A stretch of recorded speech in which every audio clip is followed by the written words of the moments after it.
General साहब, I think just a few days ago हम भारत के अज़ाइम पे ही बात कर रहे थे। अब जो वहाँ पे हो रहा है, how do you look at it?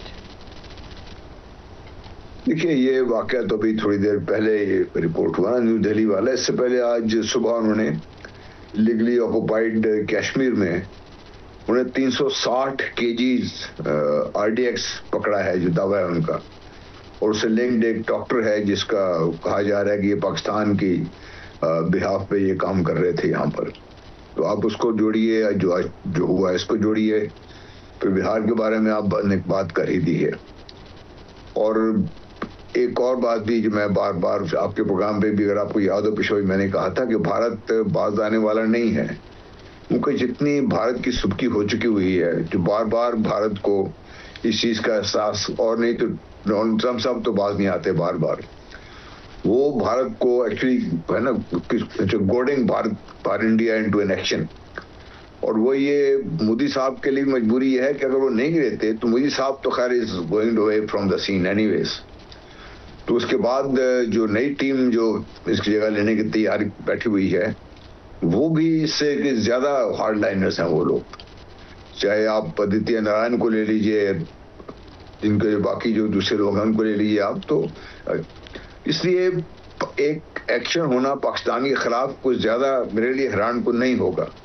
और वो एक्शन कैसा होगा, उनका लास्ट टाइम जो उन्होंने कोशिश की थी उससे उनको बहुत ज्यादा सुर्खी उठानी पड़ी थी। इस दफा अगर आप देखिए तो उनका टीवी तो शोर मचा रहा है, लेकिन अभी तक जो गवर्नमेंट लेवल पर इल्जाम पाकिस्तान पे आयद करने के लिए वो बाकायदा एक मनसूबाबंदी करके कि ये सबूत मिला है, फलाना सबूत मिला है, तो इससे पाकिस्तान पे आएंगे। ताकि इस दफा वो चाहते ही हैं कि दुनिया को पहले कुछ किसी हद तक अपनी तरफ कर लें, फिर ये कोई एक्शन करे उसके बाद।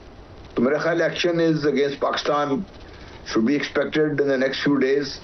और उसमें कैसे करते हैं वो, पिछली बार तो उन्होंने अपने एयरफोर्स का इस्तेमाल किया था, इसके बाद नुकसान उठाना पड़ा। अब क्या वो इस काबिल हो गए कि एयरफोर्स को दोबारा इस्तेमाल करें, या ये ग्राउंड बेस्ड उनके लॉन्ग रेंज मिसाइल उनको इस्तेमाल करें, जिससे उन्होंने कोशिश की थी जब 10-11 की रात को उन्होंने बेगियात कोशिश की थी। तो कुछ ना कुछ तो वो करेंगे। और अगर नहीं करेंगे तो फिर मोदी साहब के लिए बिहार के इलेक्शन के बारे में जो आपने बात की, इसके अलावा फिर मोदी साहब की और इनके जो दोस्त हैं बीजेपी में, जो इनके ग्रुप है, उनको तो फिर एग्जिट नजर आ रही है यहाँ से। राइट। भारत के लिए जो इतना बड़ा जी ब्रिगेडियर मसूद खान, भारत में हमेशा किसी भी सतह के इलेक्शन हो, पाकिस्तान से जंग की बातें शुरू हो जाती हैं। अभी ये सही कह रहे हैं जनरल साहब कि अभी बहुत अर्ली रिपोर्ट्स हैं इस हवाले से, लेकिन भारत में हिस्टीरिया का आगाज़ हो चुका है उनकी मीडिया पर। ये ना भी होता है वाकया तो बिहार इलेक्शन इन इटसेल्फ किस कदर परेशान कुन थे मोदी सरकार के लिए? जी हाँ, देखिए अभी भी दो राय है वहाँ पे। कुछ लोगों ने ये कहा कि CNG का सिलेंडर का ये धमाका था, और उन्होंने कहा मीडिया इसको हाइप क्रिएट कर रहा है। तो ऐसा एक तो दो राय अब इंडिया के अंदर से भी आ रही हैं, मीडिया इसको हाइप क्रिएट कर रहे हैं। सेकंड, जो बिहार के इलेक्शंस थे, देखें कि उसमें इस दफा जो इलेक्शंस हुए भी वोटर्स टर्नआउट वाज 64% प्लस में थी, और वो दिस वाज नॉट एक्सपेक्टेड। तो BJP RSS को ये एक किस्म की इंडिकेशन है कि जितने ये वोट है अपोजिशन के गए हैं, और वो बिहार की इसलिए भी इम्पोर्टेंस है, तीसरी बड़ी रियासत है, और यहाँ से 243 मेंबर असेंबली यहाँ पे बनती है, और फिर 43 मेंबर्स जो हैं वो लोकसभा के यहाँ से इलेक्ट होते हैं। अब जो बिहार में सिटिंग गवर्नमेंट है वो देखें कि वो जनता दल यूनाइटेड की है, जो सेंटर में मोदी साहब के अलायंस में है। अगर ये दाएं बाएं होते तो मोदी साहब की गवर्नमेंट सेंटर में गिर सकती है। फिर जनता दल यूनाइटेड भी है, फिर यहाँ लालू प्रसाद यादव की भी जनता दल है, तो वो भी वहां पे बहुत ज्यादा इफेक्टिव है, पुरानी इनकी एक हिस्ट्री भी है। तो वो एक सेटबैक है। तो मैं समझता हूँ जो वाकयात हुए हैं, देखिए इसका एक मकसद तो बिहार के इलेक्शन में है, फिर हेड ड्रिवन जो अभी जो रेटरिक चलेंगे पाकिस्तान और मुसलमानों के अगेंस्ट, तो इसको कैपिटलाइज करने की ये कोशिश करेंगे कि इस वाकये को उससे जोड़ के। और इसके अलावा भी देखें कि ये वो भी कोशिश एक हो सकती है जो ऑलरेडी इनके साथ जो ऑपरेशन सिंदूर का जो फॉल आउट है उससे कोई अटेंशन भी डाइवर्ट कर दें। मैं लास्ट में मैं कह सकता हूं कि जो द लॉस्ट ग्लोरी जो कह सकते हैं कि वो रीगन करने की कोशिश करेगी। लेकिन मुझे personal my according to my opinion, मेरा ख्याल में कोई नियर फ्यूचर में चांस नहीं है, अनलेस ये कोशिश करेंगे पाकिस्तान को मलाइन करने के लिए कि पाकिस्तान के यहाँ से आए थे और जिस तरह उन्होंने कहानी बिल्ड की थी कश्मीर में दरअंदाजी हुई, एनडीटीवी उसको बड़ा चढ़ा के पेश कर रहा था, क्रॉस बॉर्डर टेररिज्म हो रही है, इन्फिल्ट्रेशन हो रही है और जिस एंड सो। तो लेकिन मेरा ख्याल में इंटरनेशनल कम्युनिटी इतनी जल्दी मानने को तैयार नहीं होगी। बेस्ड ऑन दी पुलवामा में जो पहलगाम में जो कुछ हुआ था, तो उसके लिए एविडेंस चाहिए। और पाकिस्तान किसी सूरत में देखें कि पाकिस्तान ने तो बड़ा वाजे कर दिया, तो वी विल नॉट कंप्रोमाइज, किसी सूरत में नहीं करेंगे, लेकिन इसको एक हाइप वो दे के पॉलिटिकल माइलेज के लिए इसको यूज कर सकते हैं। राइट उसके अलावा भी जनरल साहब हमने देखा भारत में कहा जा रहा है कि आज फरीदाबाद से धमाका खेज मवाद पकड़ा गया, मकबूजा कश्मीर में हथियार बरामद किए गए, हरियाणा और गुजरात से भी दहशतगर्द पकड़े गए। सो एक किस्म की प्रेपरेशन या माइंड सेटिंग तो नज़र आ रही है भारत में। पहले भी वो बार बार कहते हैं कि हम सिंदूर 2 में हैं या सिंदूर 1 अभी ख़त्म नहीं हुआ है, बट कंसिडरिंग कि जो चेंज हुआ है इंटरनेशनल परसेप्शन, कंसिडरिंग कि प्रेसिडेंट डोनाल्ड ट्रंप ने कल भी कहा और 8 जहाज कह दिया इस दफ़ा, सो इससे कुछ डेटरेंस हो सकती है भारत पर? तो मेरा ख्याल नहीं है, क्योंकि भारत की अपने एक रिगार्डलेस जो भी हम भारत को कह लें, भारत की एक इंटरनेशनल लेवल पर एक पोजीशन जरूर है वो। और ट्रंप साहब के बारे में आपसे कई दफा मैं कह चुका हूं कि उनकी आप बातों में मत जाइए।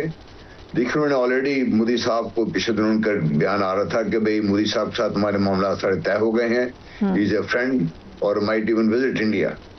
और मैं बारहा ही कह चुका हूं कि भी जो ये माहदे हैं इनके, ये जो इनका भी लेटेस्ट जो हुआ है फ्रेमवर्क, डिफेंस फ्रेमवर्क जो रिवाइव किया उन्होंने उसको दोबारा, वो तो खैर एक ट्रेडिशन थी, तीसरा था ये कर रहे थे उसको, लेकिन इस दौरान ये जो ओबामा साहब से लेकर ट्रंप साहब के दौरान जो माहदे हुए हैं ना, ये मुझे हमेशा खटकते हैं, क्योंकि ये कोई ऐसे आसानी से अमेरिका इनको नहीं छोड़ेगा। क्योंकि अगर आप देखिए अभी जो अफगानिस्तान में जो बातचीत आपकी फेल हो रही है, ये क्यों फेल हो रही है?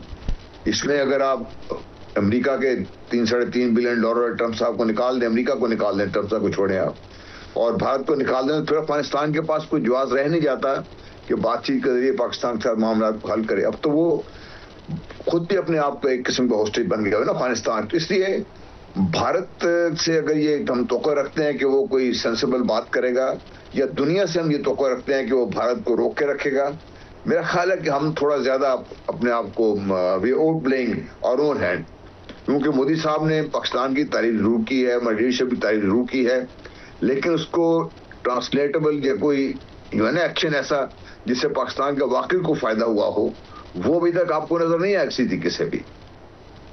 अगर आपको वो नजर आए तो फिर आप सोच सकते हैं कि भाई ठीक है, जो टिल्ट है उनका। वैसे भी अगर आप, ये आज की बात नहीं है, ये मैं तुमसे काफी अरसे से डायरेक्टली डील करके ही सुनता आया हूं कि भाई हमारा relationship with Pakistan and our relationship with India, ये दोनों एक पेडेस्टल पे नहीं है। ये हमारे उनका साथ मामला और तरह के हैं, आपके साथ मामला और तरह के हैं, और हमारे साथ तो हिस्ट्री है, ट्रांजैक्शन है।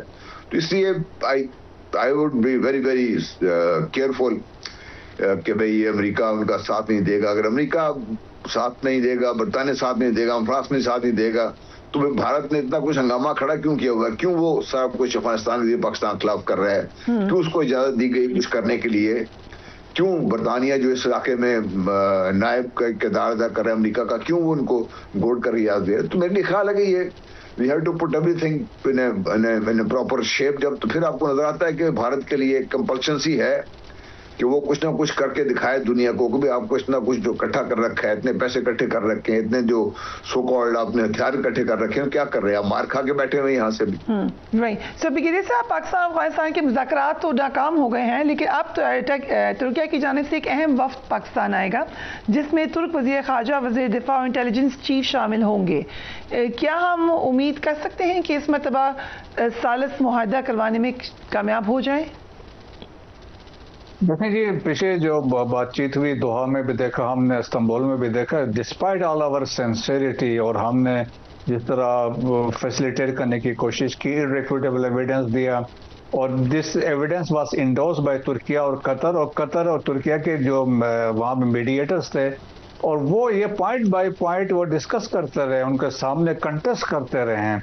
लेकिन अफगान तालिबान रजीम के जो लोग वहां पे आए थे, डिसीजन मेकिंग उनके हाथ में नहीं थे। कोई काबुल रिंग करता था, कोई कंधार रिंग करता था। फिर वो पीछे से इंडिया भी एक्टिवली इसमें इन्वॉल्व था। तो दैट्स वाई ये चीजें नहीं हो सकी। पाकिस्तान चाहेगा डिप्लोमेसी को, डायलॉग को एक मौका दे, लेकिन जिस तरह के आज के वाकयात हुए हैं, वाना के वाकये के बाद हमने ये वाज़ेह तौर पे कहा था कि ये cease fire is conditional. Any attack originating from Afghanistan या अटैक पाकिस्तान में होता है और उसके बाद ये एस्टेब्लिश ताने बाने इसके होते हैं अफगानिस्तान में, Pakistan reserve the right to strike और उसमें वो करेगा। और अभी भी जो इतलात जो आ रही हैं आप देखें कि उसमें कि जो अटैकर्स जो अभी आए थे they are in communication back in Afghanistan से राब्ते में थे। तो मेरा ख्याल में हमारे लिए बड़ा सीरियस है। सो देयरफॉर मेरी recommendation, my point of view, हमें वो तमाम लिवरेजेस, चाहे वो इकोनॉमी है, अफगान ट्रांजिट ट्रेड है, आपकी डिप्लोमेसी है, आपकी इंटेलिजेंस है, और हमें इनको और आपकी काइनेटिक जो आपकी कैपेबिलिटीज है हमें इनको इस्तेमाल करना चाहिए। मतलब स्ट्रेटेजिक पेशेंस तो हमारी अभी खत्म हो गए ना। हमने हर मुमकिन कोशिश की, लेकिन Afghanistan is bent upon to destabilize Pakistan in close coordination with India, और आज से नहीं कर रहा, 1950 से कर रहा है। राइट, तो ये इसी में जो ये क्लोज कोऑर्डिनेशन की बात की ब्रिगेडियर साहब ने, जनरल साहब, हमने देखा है कुछ वाकयात बिल्कुल साथ साथ हुए हैं। पाक अफगान मुज़ाकरात में नाकामी हुई, 2 दिन बाद भारत की जानिब से दहशतगर्दों की गिरफ्तारी, और अब दिल्ली में धमाका। क्या आपस में इंटरलिंक्ड हो सकते हैं ये? डेफिनेटली। देखिए, anything happening in India and Afghanistan and around Pakistan and a certain distance away from Pakistan is always Pakistan specific. और हमें ये बात हमेशा याद रखनी चाहिए कि जो भारत है उसका सब कुछ पाकिस्तान सेंट्रिक है। Everything that they do is Pakistan centric, क्योंकि पाकिस्तान उनके हवास पे छाया हुआ है। अगर पाकिस्तान ना हो तो भारत का अपने रहने का जवाब खत्म हो जाएगा। ये आप याद रखें, क्योंकि आप हिस्ट्री अगर जब पढ़ते हैं तो आपको बड़ा क्लियर हो जाता है कि भाई पाकिस्तान का बनना भारत के लिए किस कदर ज्यादा तकलीफ दे अमल है। क्योंकि अगर यहाँ पे मुसलमान किसी जो भारत के अंदर से हों, भारत के इर्द गिर्द हों, और वो आपको तरक्की करते हुए नजर आए, तो वो तो भाई भारत के जो कुछ भी उनका स्टैंड उसके खिलाफ हो जाता है ना सारा कुछ बात। इसलिए पर हैविंग सेड दैट, लिंकेज क्या है? लिंकेजेस ये हैं कि भारत दुनिया को ये बताने की कोशिश कर रहा है कि अभी अफगानिस्तान को तो हम कुछ कह नहीं रहे, अफगानिस्तान अपने खुद लगा हुआ है, पाकिस्तान के खिलाफ मसाइल हैं, हमारे भी मसाइल हैं पाकिस्तान के खिलाफ। तो पाकिस्तान इज जो पहले भी बात करते रहे कि Pakistan is epicentre of terror. Actually the epicentre of terror is in new Delhi, backed by some people sitting in way beyond the 7 seas।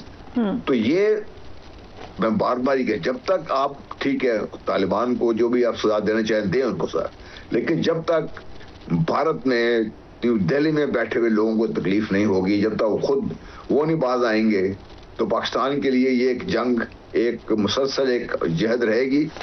इससे छुटकारा हासिल करने के लिए पाकिस्तान को बहुत कुछ और भी मेरा शायद करना पड़े। और मेरा ख्याल है कि भाई पाकिस्तान इस सारे मामलात में अगर आप गौर करें आज से 20-30 साल पहले की, चाहे अफगान वार हो, चाहे सोवियत के खिलाफ हो, ये बात, पाकिस्तान तो इस गेम का एक्सपर्ट है। पाकिस्तान ने खुद अपने हाथ बांध के रखे हुए हैं। But that is all that I would like to say. But anyway,